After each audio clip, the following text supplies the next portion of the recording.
almost immediately. Anyways, thank you, Chad, for letting us know, by the way. Thank you. Appreciate that. We do have it right here. We're going to be seeing the winners finals. All stakes on this one in order to get to Grands with the protection that you want. And we're actually going to see Ness against Cloud. I'm actually a bit weirded out by this because, no, at the same time I'm not, because we know for a fact that Spargo has such a good win rate against them. But why? But why, though? Why go Ness here? He's fine, though. No, he's not. Is he, though? He's not. I believe. To be fair, to credit Syrup, there is a little bit of history here. He has gone Ness in the past. One occasion, he was able to take out Spargo's Cloud with Ness. So there is a little bit of data. However, I believe the last time he tried it, not so well. But if you've seen the way Spargo's been slaying through Steves, you already know, you know what, at the end of the day, at least I'll try something that I know has a little bit of successful data versus something that's a 0% win rate. All right, so far, Cloud is having a field trip right now. A whole stock for him to just play around, using the stripe flats as well for mobility, waiting on Syrup to make an option here and to punish it accordingly. Oh, yeah. The disjoint of the Buster Blade will allow him to just keep on pushing those buttons, pushing that PK Soy Boy as hard as possible. Yeah, this is so one-sided. Oh, my goodness. Just Spargo, hard-hitting action, turn around, and power, see you later. That is the Spargo move right there. We see it so much here within Mexico that it is known as La Sparguiña. Oh, yeah. La de Spargo. La de Spargo, como no. And we could be looking at a different edge right here, especially coming in as Syrup is slowly but surely trying to gain a little bit more. How do you say la ass whooping? La partida de culo. No. I'm just curious. I mean, we're all watching the same thing. I'm just curious. You know what I'm saying? Culo whooping. Just say culo Okay, culo whooping. Yeah, there we go. Yeah, that culo's in trouble. All right? Keeping it real, you know? It certainly is, but right now, Syrup will take advantage of the PSI shield, the magnet rather, to get some extra health back, thanks to Spargo's Limit Blade being finally taking that stock. Still, Spargo feeling quite comfortable, feeling quite in tune with his own character. After all, we've seen that Spargo uses Cloud as an extension of himself, and it feels every single time. You can tell he just feels so comfortable in those boots. And when you get in positions like this, I mean, it's just a runaway freight train off the tracks right now. Syrup obviously going to do his damnedest to kind of fight back, but it almost feels like a losing effort when you look at just the deficit that he's facing right now. Maybe expecting a roll in, Spargo not giving it to him. If he can get him on stage, though, maybe give him an opportunity. But Spargito has definitely been the dominating factor right now and showing no signs of slowing down. Not at all, and is exactly what he's trying to go for right here. Catch him on the ledge, and that is where you are generally trapped. But the thing is, very similar to a lot of different characters. Ness has a very good option right here. A down and ni de broma, ni de pedo. Not going to see it right here. He's going to try and console a little bit with the flash. Going to hit him once more. He's going to be able to do it again. Yup, definitely. And La Sparguiña, once again, not going to be able to get the kill, though. But still, the Buster Blade is looking so well. What a frame trap. Yes. What a situation in which Spargo has constantly rehearsed time and time again. And he's so familiar with, but it's so lethal every single time. Yeah, that one time that Syrup was able to get over on Spargo with the Ness, I don't see history repeating itself. I think his best bet is going to be to have to go to Steve. Obviously, we know what Spargo does to Steve, but, it's one of those situations where you're damned if you do, you're damned if you don't. Obviously, Ness doesn't beat Cloud, but damn, neither does Steve. When Spargo's filing, it's like, what do you do here? If you're Syrup, you just have to better player him. And I know it's easier said than done, but there's really no other explanation how you can get it done. At this point, I think Syrup will need, I don't want to say a miracle. After all, he is a great player, but Spargo certainly has shown the cards under his sleeve. He's not concerned about Ness, at least from what it showed in this previous game. He's certainly not scared, not worried about Steve either, but we might see it soon as an option.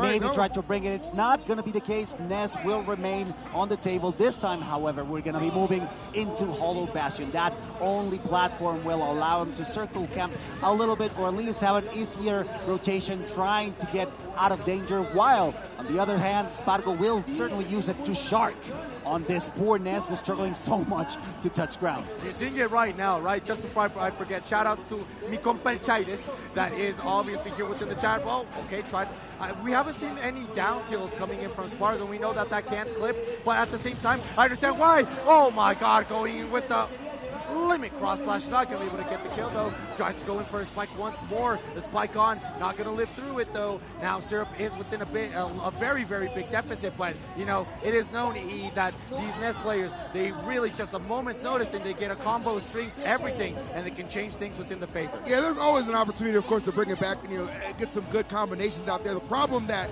Syrup has to face is you can not really leave yourself to settle. One kind of whiff punish from Spargo, and that's going to take the stock off. However, Spargo is doing some whipping himself. That is going to open a slight little door for Syrup to bring this thing back. 139, big time trade, but if you're Syrup, you're content with the fact you got him at least to 97, given how the first minute of that match really unfolded. So, you see, that was a Dragon Ball Z moment, but I mean, Spargo's Mexican, right? So, of course it's going to favor him.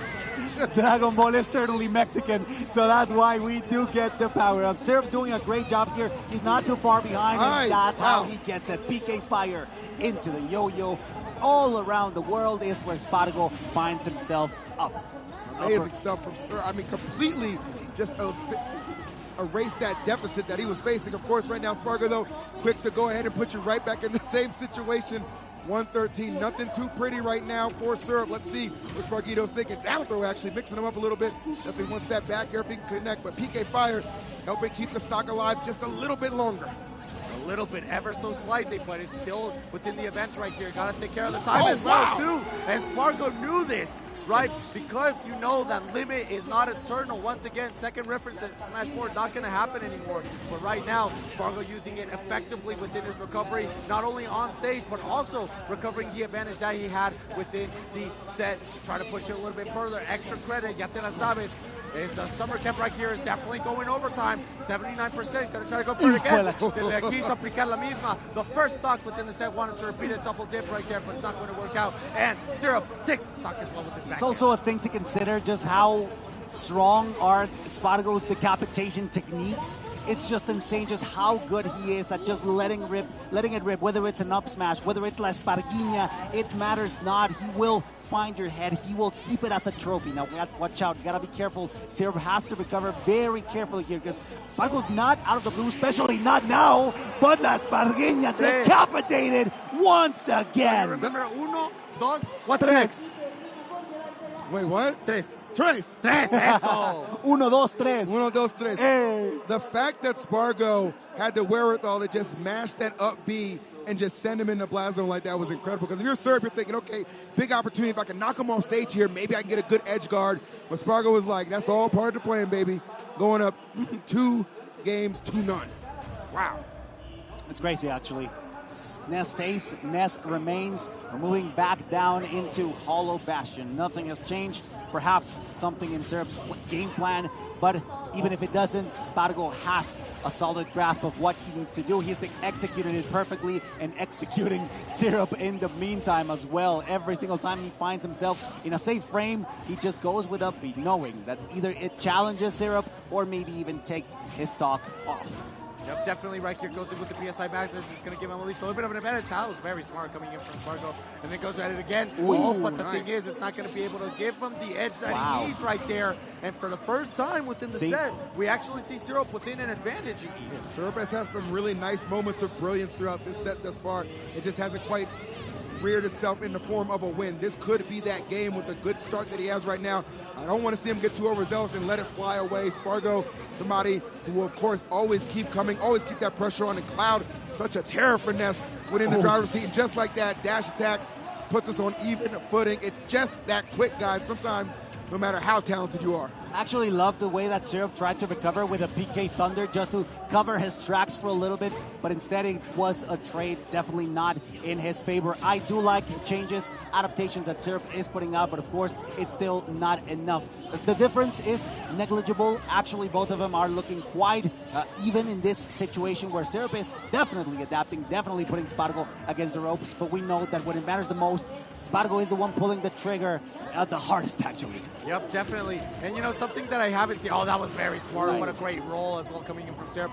Something that I've been seeing a lot is that, yes, Spargo is really good at getting those reads on the air dodges, but he doesn't use the platforms in order to turn those up airs into up smashes, right? See. Especially with the advantage that the height gives you right there and makes you kill a lot closer towards like 100%, higher percents, lower percents actually. And that's a little bit more right there. Is that going to be it? Oh my God. That position right there, you don't need it to be empowered to get the KO. Spargo, great awareness to go confidently down there, pull the trigger, and give himself a little bit of a lead. But what a turnaround from Syrup. He knew exactly where he was heading. And we are heading to our final stocks right now. Game number 3.